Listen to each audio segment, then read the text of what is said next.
Bonjour. Alors, qu'en est-il de notre intelligence émotionnelle, dont on parlait tellement avant le Covid-19? Qu'en est-il de notre gestion du stress par ces temps si difficiles? Je crois que c'est une question essentielle à se poser aujourd'hui, parce que nous sommes dans un test grandeur nature, à la fois sur le plan individuel et sur le plan collectif. Donc, qu'en est-il de ma peur? Qu'en est-il de mes peurs? Alors, je voudrais vous dire tout de suite d'abord que la peur est tout à fait normale. Pas besoin d'en avoir honte ou de se sentir coupable d'éprouver de la peur. La peur est une émotion de base, absolument nécessaire pour nous êtres humains, puisque ça nous permet de sentir le danger, de le voir venir et d'apporter une réponse la plus efficace possible pour maintenir notre survie. Donc oui, c'est important de sentir cette peur dans les moments que nous vivons, puisque nous vivons un moment de grande menace. C'est une menace invisible, c'est une menace mondiale. Donc c'est évidemment extrêmement compliqué pour nous tous de vivre ces moments-là. Les peurs sont là, je dirais même qu'elles jaillissent. Je rencontre beaucoup de gens très angoissés, des gens très inquiets et qui se laissent un peu submerger par leur peur. Alors que faire? Eh bien, comme je vous le disais, la première chose, c'est d'accepter cette peur. Elle est normale. Dans les temps qui courent, elle est normale et elle nous rend service parce que c'est elle qui nous permet de nous laver les mains encore et encore. C'est cette peur-là qui nous permet de nous tenir à distance des uns des autres. Et vous savez combien c'est important de le faire. Il faut faire très attention parce que quand la peur s'en va, cette peur-là, eh bien on perd en vigilance. Et du coup on se rapproche. Et du coup on a des gestes peut-être amicaux qui sont aujourd'hui déplacés. Donc cette peur-là, eh bien cette peur animale, je dirais, gardons-la. Gardez-la, cette peur-là. Par contre, toutes les autres peurs, eh bien, il faut maintenant s'en départir. Parce qu'on ne peut pas porter trop de peur en même temps. Donc, c'est important de garder cette peur animale-là, mais qu'elle n'enfle pas, qu'elle ne vienne pas réveiller d'autres peurs et qu'elle ne vienne pas, comment dire, réveiller nos angoisses. Il faut faire attention à ça. C'est un moment difficile que nous vivons et il faut se protéger. Donc, comment faire? Comment faire quand la peur nous envahit? La peur de tomber malade, la peur de souffrir, la peur de mourir aussi. Ce sont des peurs qui sont inhérentes à notre condition humaine. On a peur pour soi et on a peur pour ce qu'on aime aussi, bien évidemment. Alors, comment faire? Comment faire? Eh bien, la première des choses à faire, c'est d'en parler. C'est d'oser exprimer votre peur. Ma fille m'a appelée, elle vit au Canada, à Montréal, donc on est très éloignés évidemment, et elle m'a dit: Maman, j'ai peur. Et je lui ai dit: Oui, ma fille, hein, tu as raison d'avoir peur, et moi aussi j'ai peur. Mais, et le mais comptait beaucoup, mais le mais je le raconterai tout à l'heure. Je voudrais juste d'abord vous dire combien c'est important et insister là-dessus, combien c'est important de parler de sa peur, de l'exprimer, c'est-à-dire de la mettre à l'extérieur de soi, de la partager. Il ne faut pas avoir de fierté mal placée, d'orgueil, mais au contraire une grande humilité. Aujourd'hui, nous sommes face à notre vulnérabilité, tous et toutes, dans le monde entier, c'est vraiment une grande nouveauté, et nous sommes tous rangés au même niveau. Donc la peur, on peut la partager, bien sûr qu'on a peur. On a tous peur. Bien sûr, il y a toujours ceux qui nient, ceux qui font comme si et qui mettent en danger les autres. Il y a aussi ceux qui cherchent à s'en distraire, comme si on essayait de l'oublier. Je vois, il y a beaucoup de femmes qui font le ménage de fond en comble. Pour moi, c'est assez amusant, hein, ça me fait penser aux princesses de Walt Disney. Mais il y a les deux autres aussi réponses. Il y en a qui se replient dans le travail, d'autres qui jouent à des jeux vidéo toute la journée. Chacun a sa technique pour se distraire. Se distraire comme un peu, je dirais oui, parce que parfois quand la peur est trop forte, ça permet de décompresser. Donc oui, mais pas si c'est une réaction générale et généralisée. Il faut que ce soit juste quand vraiment la pression est trop forte. Le reste du temps, je vais vous dire euh, comment faire. Je vais vous donner des pistes de réflexion, des pistes d'action. Donc la première chose, je vous l'ai dit, en parler, oser montrer sa vulnérabilité, oser la partager. Parce qu'en fait, en face, c'est exactement la même chose. Deuxième chose, importante, essentielle, accepter. On parle beaucoup d'acceptation quand on travaille sur le plan spirituel, quand on est sur un chemin spirituel. Eh bien, aujourd'hui, c'est la mise en pratique. Nous avons à accepter la situation telle qu'elle est, et Dieu sait si elle n'est pas favorable. Mais ce qui se passe, c'est que quand on a accepté une situation sur laquelle nous n'avons pas de contrôle, eh bien, on peut enfin respirer. On n'est plus en bagarre contre le monde, contre la vie. Non, non. Ok, j'accepte ce qui est. Ce qui est, est. Et là, eh bien, cela permet d'avoir enfin un peu de paix intérieure qui s'installe. La troisième piste de réflexion que je vous propose, c'est de respirer. De respirer en conscience. Bien évidemment, on respire tout le temps, hein, sinon on ne serait plus là. Mais on ne sait pas bien comment respirer, on respire mal, surtout quand on est angoissé. Donc je vous invite à respirer dès que l'angoisse, dès que l'inquiétude commence à vous submerger. S'il vous plaît, arrêtez tout et respirez. C'est extrêmement simple de respirer. On inspire lentement par le nez, on expire profondément par la bouche.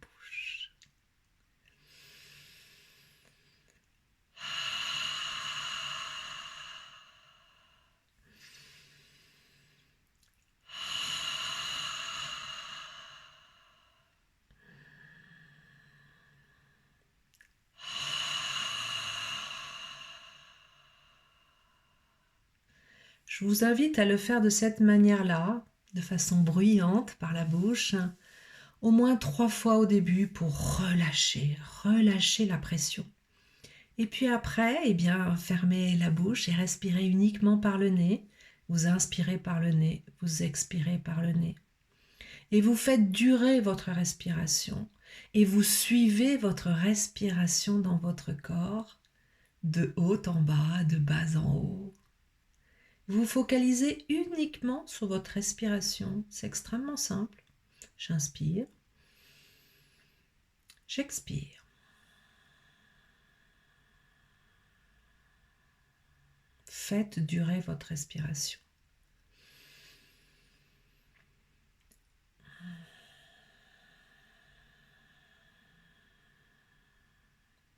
Encore une fois.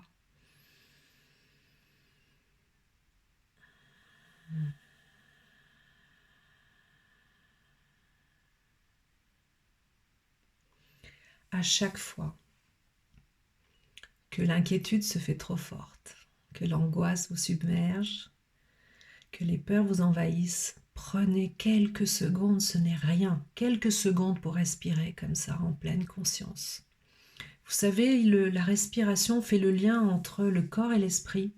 Donc si votre esprit se calme, votre corps sera plus calme. Si votre corps se calme, votre esprit sera plus calme.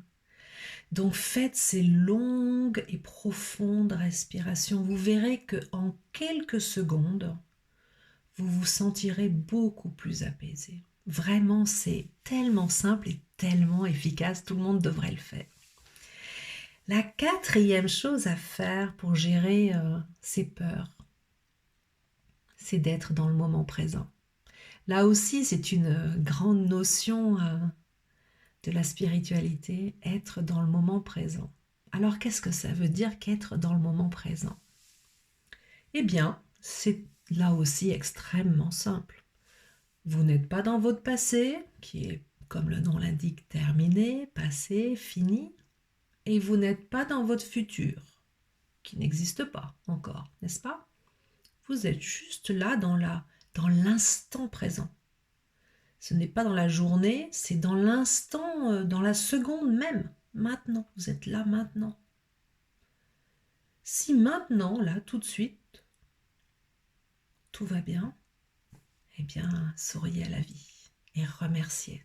Parce que vous avez beaucoup de chance. Parce qu'il y en a d'autres qui ne l'ont pas, cette chance-là. Donc, revenez à ce moment présent. Tout le temps. Comment ça va aujourd'hui? Comment ça va maintenant? Tout de suite là, maintenant, comment ça va? Vous êtes angoissé, hop, vous respirez, vous revenez dans ce moment présent. Une fois que vous aurez retrouvé votre calme, vous pourrez vous occuper de la suite de l'aventure.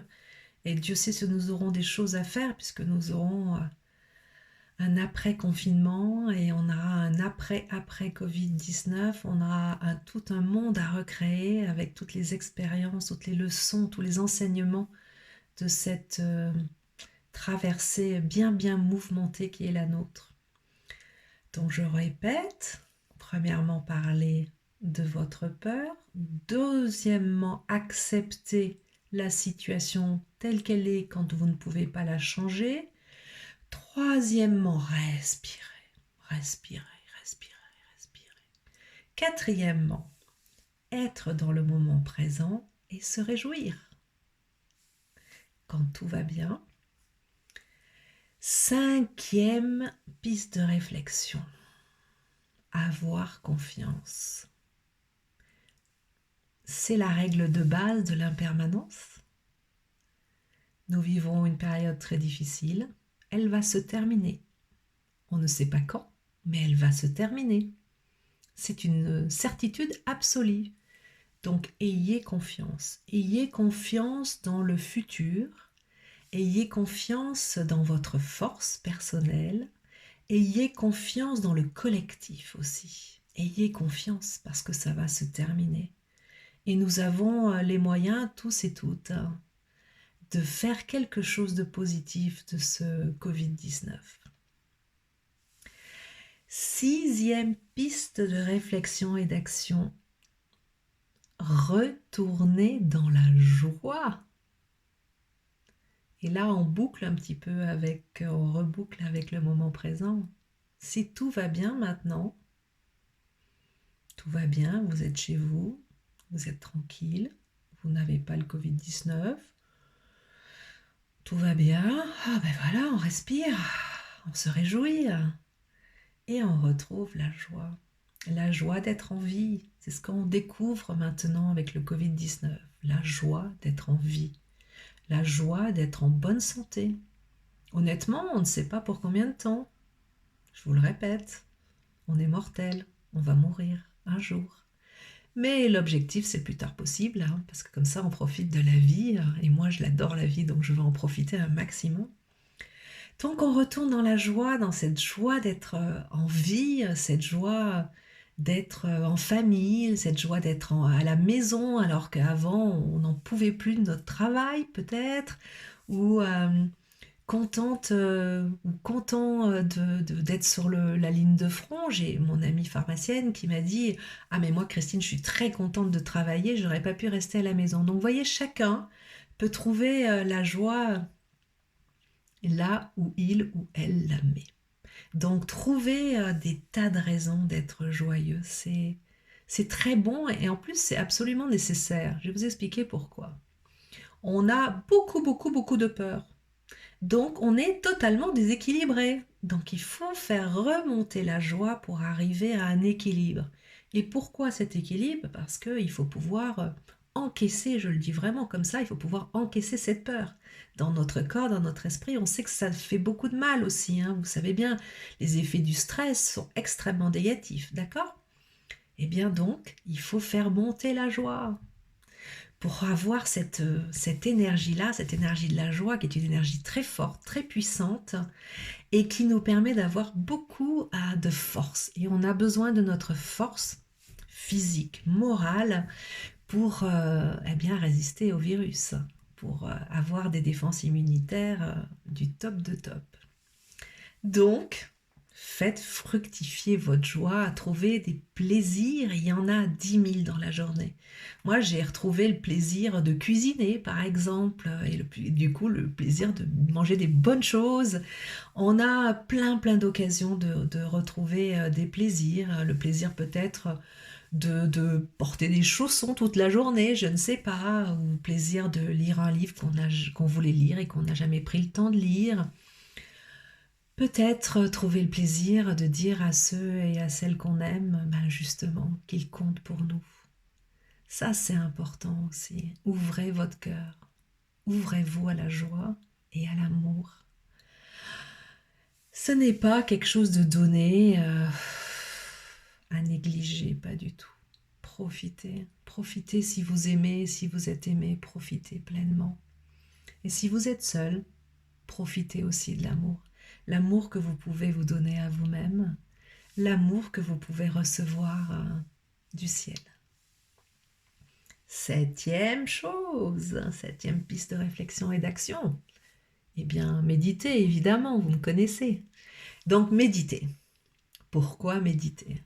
Eh bien, parce que en méditation, justement, on apprend à accepter, voyez, à accepter la situation.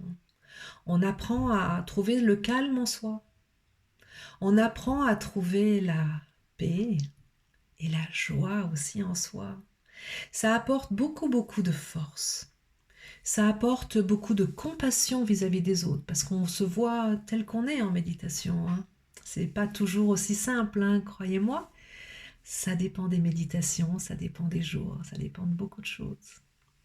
Donc méditez, mais surtout en ce moment, vous savez, moi je propose tous les jours une méditation d'une demi-heure, grosso modo, une méditation classique, hein, guidée, qui utilise beaucoup les visualisations, ou des méditations actives, très actives parfois, peu importe la forme. L'essentiel, c'est de se prendre ce moment-là par jour, où on se pose. C'est un moment pour soi, c'est un cadeau que l'on se fait chaque jour. Chaque jour, je me pose, je respire, je fais le calme en moi, je retrouve la joie. Je partage aussi cette méditation avec beaucoup de personnes.